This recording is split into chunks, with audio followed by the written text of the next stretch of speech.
Behavioral momentum is an antecedent intervention used in applied behavior analysis. We use antecedent interventions to minimize the likelihood that a challenging behavior occurs. So antecedent interventions are used before challenging behavior, and that's what makes it less likely to happen. Behavioral momentum is simply using a sequence or series of very easy, simple tasks that your child is very likely to say yes to doing. And it's all of this that builds that momentum. So your child doing a simple task and another simple task and another simple task leads to the child doing what we ultimately want them to do. I very often refer to this as kind of the salesman technique. So if you've ever been to a car dealership to buy a car, for example, you're going to deal with a salesperson who actually is trained in using these kinds of techniques. That salesman wants you to say yes. So that's their end goal. That salesman just wants you to say yes to buying that car. And so he's going to ask you a series of questions that have you saying yes over and over and over again. Things like, well, tell me, you want a car that is reliable, right? And you need a car that's good on gas, and you want to make sure that your family is safe in whatever vehicle they're driving. So they'll ask you all of these questions that you're likely to say yes to in the hopes that that's going to make you more likely to say yes.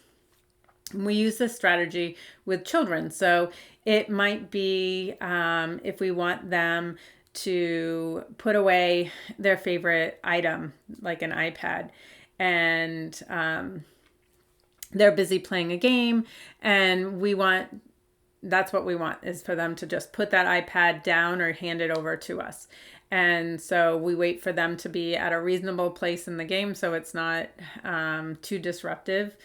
And then what we'll do is simply give them some simple tasks that they're likely to say yes to doing.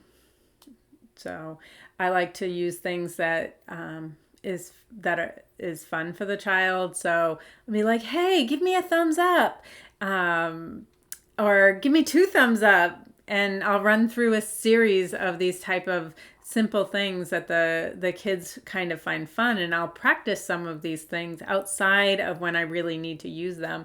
So I might just in passing say, hey, give me a thumbs up. Or when I see someone for the first time, I'll be like, hi, how are you? And then I'll be like, thumbs up. And so kids start to associate me with these simple kinds of demands. Or, hey, clap your hands. Now give me 2 thumbs up. I'm very well known with the kids that I work with for doing the moose face.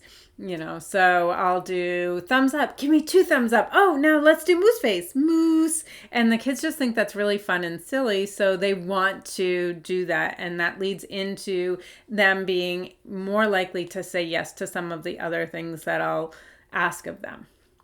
That essentially is behavioral momentum. It's just those multiple different simple tasks that lead to that ultimate demand. So the child's playing the iPad and I say, hey, give me a thumbs up. Oh, let's give me 2 thumbs up. Hey, moose.